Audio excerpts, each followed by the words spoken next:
आज बिहार दिवस के अवसर पर विभिन्न स्कूलों के बच्चे बिहार बाल विज्ञान शोध कार्यक्रम साइंस फॉर सोसाइटी के लिए हैं। इसी कड़ी में हम बात करेंगे, एक विद्यालय प्रतिभागी हैं जिनका नाम अनोखी कुमारी लाडली है, जो कि श्री राधा कृष्ण केडिया बालिका उच्च विद्यालय से है, जिन्होंने खाद्य सुरक्षा, पर्यावरणीय स्वास्थ्य, प्राकृतिक संसाधन का प्रबंधन और किस प्रकार ये प्राकृतिक संसाधन का प्रबंधन हमारे जीवन में उपयोगी, उसके बारे में बताएंगी आपकी अनोखी कुमारी।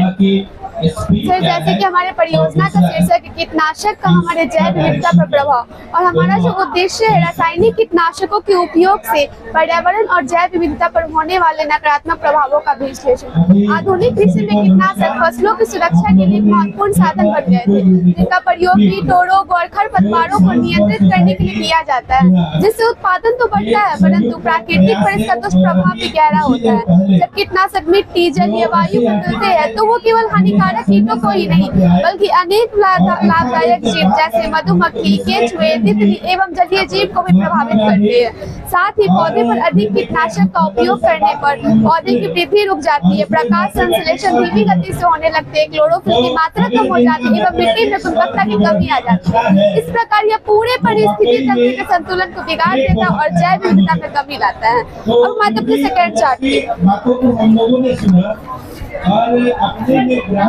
अवलोकन एवं आंकड़ों का संग्रह। हमने अपनी परियोजना को सफल बनाने के लिए दो विधियों का प्रयोग किया। पहला प्रयोगशाला विधि और दूसरा सर्वेक्षण विधि।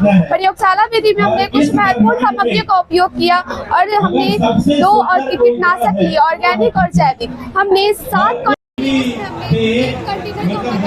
यानी कि उसमें किसी भी प्रकार के कीटनाशक का उपयोग नहीं किया, और एक कंटेनर में हमने ऑर्गेनिक का उपयोग किया 1 ml और 5 कंटेनर में 100 ml पानी में क्रम से 1 ml, 2 ml, 3 ml, 4 ml, 5 ml रासायनिक कीटनाशकों का उपयोग किया, जिससे हमें ये आंकड़े प्राप्त हुए। 1 ml कंट्रोल कंडीशन वाले में इसमें बिल्कुल स्वस्थ है, इसमें किसी भी प्रकार का पीलापन नहीं है पत्तियों में।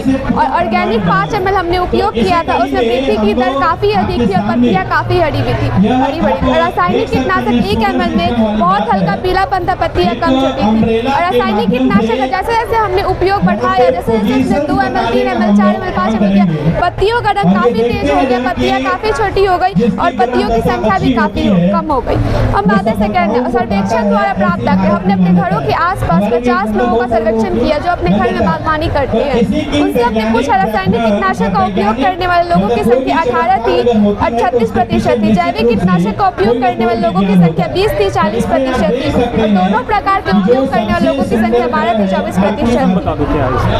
नियंत्रित अवस्था में जो नियंत्रित अवस्था में जो पौधे थे उसमें बिल्कुल स्वच्छ था, उसमें किसी प्रकार का पीलापन नहीं था। और रासायनिक कीटनाशक काफी तेज पीलापन था, पत्तियां काफी सूख गई और इसमें पत्तियों की संख्या भी काफी कम हो गई। हम जानते समस्या एवं समाधान। IPM इंटीग्रेटेड पेस्ट मैनेजमेंट, सही तरीके से कीट की पहचान करके उपचार करना, अपने घरों में आसपास के लोगों को बताना कि वो नियंत्रित अवस्था में कीट की पहचान करें, जिससे हमारी जैव विविधता सुरक्षित रह सके।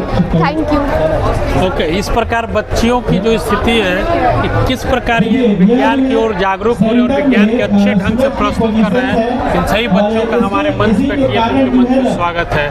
जय शिक्षा, जय बिहार।